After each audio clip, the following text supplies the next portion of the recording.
Hey planner friends, welcome back to my channel. Today I'm going to be planning for the perfect 4-week month, if you use a Monday start, the month of February 2021 in my medium passion planner. Let's get started. So the kit I'm using this week is the February monthly from Plannerface, and I do PR for Plannerface, so you can save yourselves 10% by using my code down in the description. And if you hadn't guessed already, my theme colour for February is hot pink. So I'm starting off by highlighting the boxes of the days where I'm either not going to be in work or on annual leave with my pink passion marker. So I basically do this by eye, but it's about 1.5 widths of the chisel tip of the pen.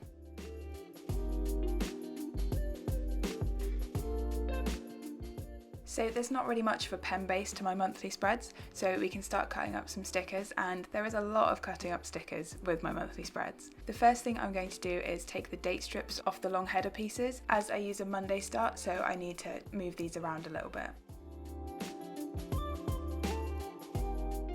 Next, I'm going to grab the box cover sheet and I'm going to cut a 1 centimeter thick strip of these box covers, and I need 7 little chunks of that 1 centimeter thick strip, and then also a 6 millimeter thick strip of the same box covers. And we'll get back to why we need these certain sizes of bits of washi essentially when we get into setting up the actual spread.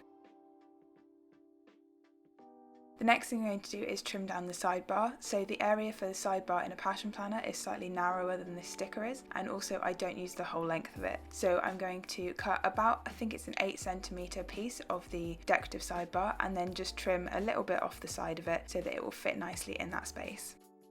Now let's start getting some stickers down on paper. So I'm going to start with the big February banner, and I'm going to put that over the 4 greyed out boxes at the bottom of the right hand side of the page. So this is a little bit too short to fit in those grey boxes, but I've lined it up with the inside of the black border of the boxes. I'm then going to take the other part of the what would be the top banner if you were using the planner this is designed for, and I'm going to put that in the 3 grey boxes on the left hand side of the page, and again lining it right up with the top line of the box. Then I'm going to grab the glitter strips from the kit, and they do fill in that space perfectly, but usually I would only have about 4 boxes, and therefore there'd be enough glitter strips to do this on the whole set of days that aren't in the month. But because February is a perfect month of 4 weeks, I don't have enough glitter strips, so we'll come back to that in a second.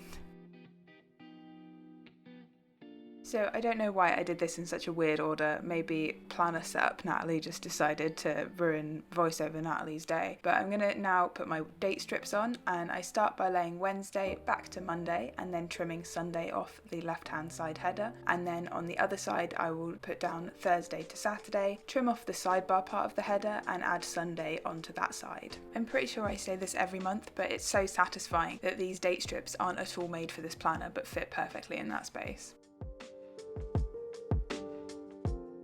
So now we can get back to the issue of those missing glitter strips in the bottom left hand corner of the calendar. So I'm just going into my stash, and I have all of my boxes and glitter headers and stuff organised by colour, so it was really easy to find this set of glitter headers from ages ago that I just haven't used. So I'm going to add all of these in and then trim them down to size. This is a little bit fiddly, but I think you couldn't tell that these glitter headers weren't from the kit once I was finished.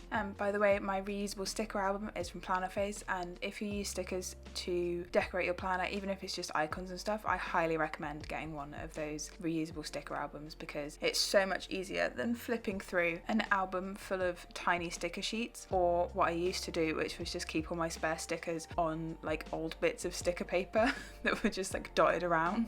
Anyway, so I'm really happy with how these extra glitter strips finished off the bottom section of the calendar, and now we can move on to the top part of the calendar, and I'm going to use the 1 centimeter chunks that I cut from the box covers and add those above the date covers. So I'm using the 4 that definitely go together on the right hand side, and then I'm going to use 3 on the left hand side, and because this pattern is pretty sparse, they fitted in pretty well and it doesn't look too weird that there's one that doesn't quite match. I'm not sure sparse is the right word, but I can't think of what the right word is. So moving on to the sidebar, I'm going to start by using a tiny bit of white sticker paper that I've just grabbed from the corner of one of the sheets from the kit, and use that to cover up the February where it's going to be between the sidebar and the stickers I've just put down, and then lay my sidebar sticker over the top of that. For the places to go and things to learn boxes, I'm going to cover up those headers with goals and to buy, and then use the checklists that match the opposite header but all of these colours are pink, so you can't really tell a huge amount of difference, but they are the right colours. And again, really satisfying that these checklists are the perfect height for these boxes, even though they're not designed for them.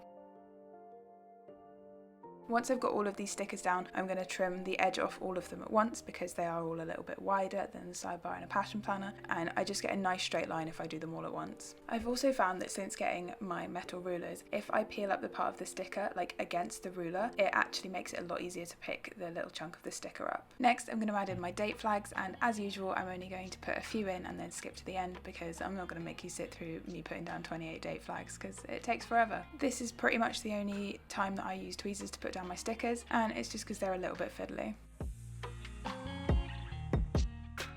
Now we can start on the bottom section of my spread, and I'm going to begin with using these thin washi strips to cover up the personal and work project sections because that's not what I use these sections for. And it took me so long to realise that these pieces of washi would fit perfectly there, so I don't know why I wasn't doing that before. I'm then going to use the 6mm strips that I cut from the box covers and use that to cover the break it down section, which will become the space for my habit tracker.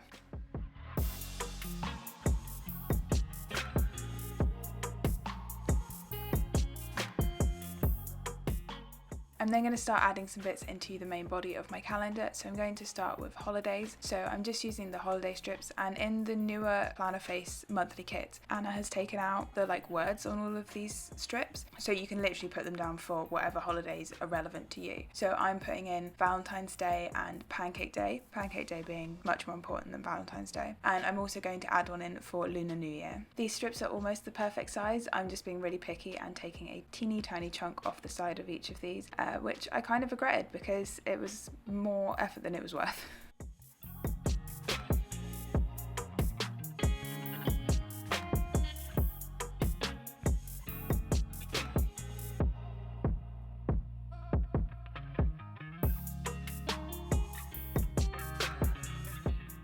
Next, I'm going to go ahead and add in all of my bills for the month. As usual, I've cut down the bill due stickers so that they just say bill and therefore don't take up as much space in my planner, because the boxes in a passion planner are a little bit smaller than they would be in the planner that this kit is designed for. So I don't want them to take up the entire box because bills are boring. I just need to add them in to keep on top of my finances. And then again, I'm cutting a tiny slither off of each of these stickers because they're a smidge too big when you line them up with the inside of the black line of the box. Before I started filming my plan with me's, I used to put the trimmings of all of my stickers on my hand loads, and when I started filming I thought, oh no, I'll try and stop doing that and just put them in a pile on the side of my desk. But apparently for this plan with me, and I think a few others recently, I've just started sticking stickers to the back of my hand and my fingers again, so sorry that there's just a small pile of trash accruing on my hand.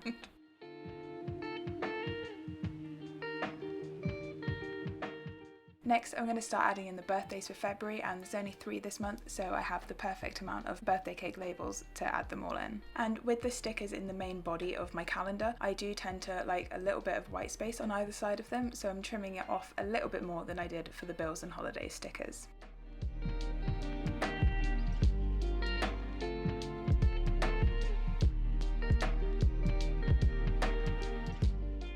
Next, I'm going to add in the payday flags for mine and my boyfriend's paydays, and then I'm going to add in more functional stuff like the bin icons for all of our bin days, and then also I'm going to grab this laptop icon sheet from Plannerface and just add in my work from home days on Wednesdays.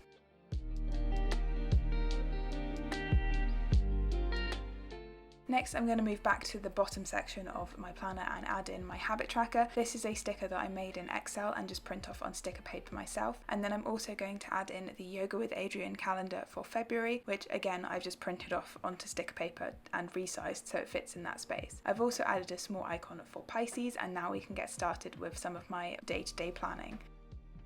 The first things that I've added in using long flags and icons from the kit are just some of my work events that happen every single month, like certain meetings and also my duty scientist rotated days. And now I'm adding in a box to mark in that it's the Super Bowl on Sunday. My boyfriend watches that. I'm not staying up that late. It starts at 11 PM in the UK, so not for me. And then I'm marking in, using the skinny event labels, my yoga classes, and these are just online at the moment obviously because all of the gyms are closed, but hopefully soon I'll be able to go to a real class again, so I'm keeping that space reserved for yoga classes. Again with these I put them all down and then trimmed them all at the same time so that they would all be the same size. I then realised that I'd put one of my yoga class stickers right in the centre of the box when I had more things to fit in that day. So on Monday the 15th I have to give a presentation at work, which is like my first proper presentation at work for a long time, so I'm treating it as a big deal. I hate presentations, but I'm just hoping that all of the practice in like talking that I've got through voicing over these YouTube videos will kind of make me a little bit more confident with giving a presentation to a load of blank screens on Zoom. So I'm going to continue in with adding in my work plans for this month. There's not a lot of social stuff planned this month yet, but we're still like in lockdown, so it's not going to be a huge amount anyway. So I'm just using another long flag and icon to mark in another duty scientist day, and then I'm using a box from the kit to mark in a less regular meeting on Friday. I'm technically on annual leave this day, but it would be really helpful for my training to go to this meeting, so I might have to move around an hour of annual leave here and there. But that's all of the stickers down for this month. Now I can start filling in my plans, and I'm going to start off by using my passion marker to just highlight the boxes in the bottom left hand corner, and then go in with my Pilot friction pen and my Uniball white gel pen to fill in my plans. So this spread is incredibly pink and Valentine's Day themed, but the rest of my February really isn't. I don't really like Valentine's Day, neither does my boyfriend. We don't really do anything for it, but I really like this monthly kit. So this is the most lovey-dovey Valentine's Day spread that will be in my planner in February, and it's a lot to look at the moment, but now that I've written things in it, it's kind of settled. It's a bit too pink for me is what I'm trying to say, but I still really like the art in the kit.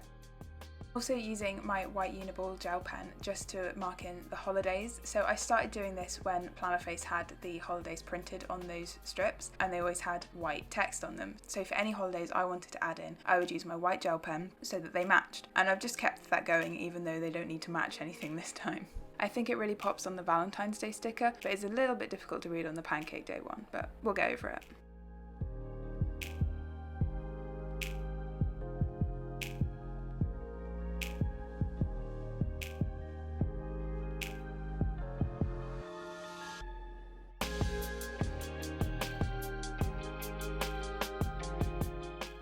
So now I've written in all of my plans, I can get started on the extra bits on my monthly spread. So I'm going to start by adding in my goals. So this is all my fitness goals. So I'm tracking like my body weight, my body fat percentage, and then some measurements. I try not to focus too much on these numbers, but it's just good to keep a track of them for me, especially while I can't do any performance-based goals because we're not in the gym. And then my habit tracker, as you can see, has 8 habits on it, and these are mostly fitness and wellness related as well, and they do all tie in to my monthly goals. As I mentioned last month, I was thinking about changing up how I use this project section based on the fact that I had started using the Marksy Life Compass assessment. So instead of just picking 2 projects this month, I've picked a goal for each section of the Marksy Life Compass. My 4 most important ones are in the top section, and my 4 less important ones are in the bottom section. If you haven't had a look at the Marksy Life Compass assessment, I definitely recommend it for helping with goal setting. I'll leave a link in the description below where you can find their free printables. So as you can see, my monthlies are usually a bit of a catch-all overview of the month rather than having any real detail in. I don't even have the times of some of these meetings. They all go on my timelines in my weekly spreads. So I try not to write things out twice. I don't want to duplicate anything in my planner really. But because of the habit trackers and the yoga tracker on this spread, I do reference it pretty much every single day. So that's my February spread all set up. Make sure that you're following me on Instagram so that you can see how this spread evolves over the month, because I post a mid-month and an end-of-month update on how this spread turns out. So that's everything for this video, guys. If you have any questions, please leave them in the comments down below. Drop the video a like if you enjoyed it, and don't forget to subscribe. I'll see you next time. Bye!